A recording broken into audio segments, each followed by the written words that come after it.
First, we'll hear from Canadian and American truckers who are taking a stand for freedom, a convoy of freedom. A big rig drive in Canada's capital city are there to protest the government's restrictive COVID-19 mandates. Their simple messages: no, we've had it. No more vaccine mandates, no more mask mandates, no more draconian measures against essential workers who will never, ever be able to work remotely or locked down.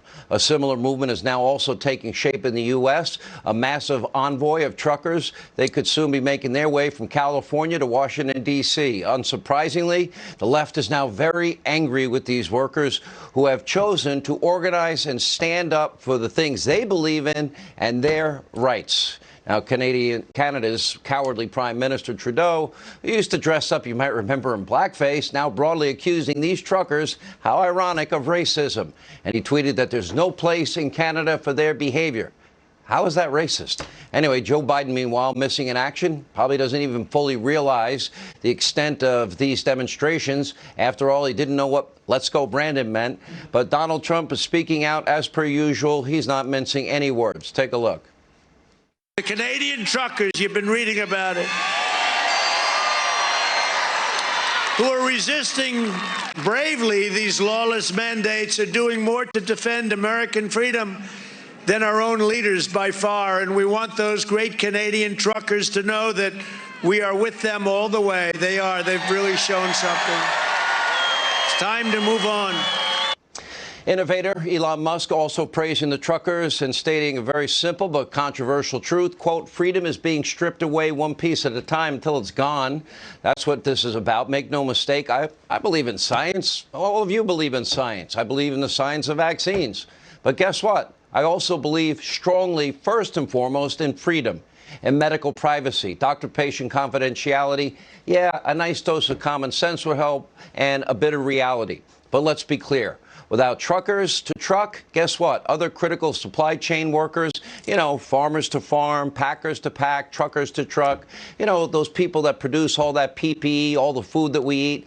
Yeah, all these workers, our shelves would be empty. No more cleaning supplies, building supplies, no more food to eat, oil, gas. Everything would be missing in action. We all depend on these truckers, and we depended on them at the height of the pandemic.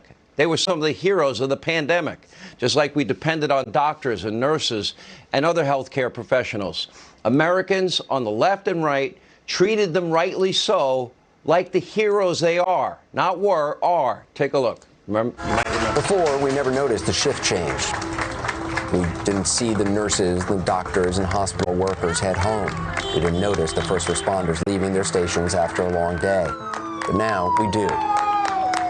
At 7 p.m. in New York, at 8 p.m. in Los Angeles, then France, then Italy, and all around the world, with deafening applause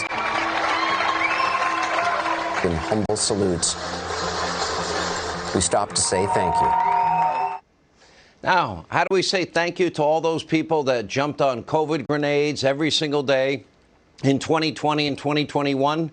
Well, now they're being treated like second-class citizens because some of them, well, they don't quite fall in line and they don't want to get, for example, the shot or the boost or whatever it happens to be. By the way, most of them got COVID working in the COVID petri dish that they worked at every day.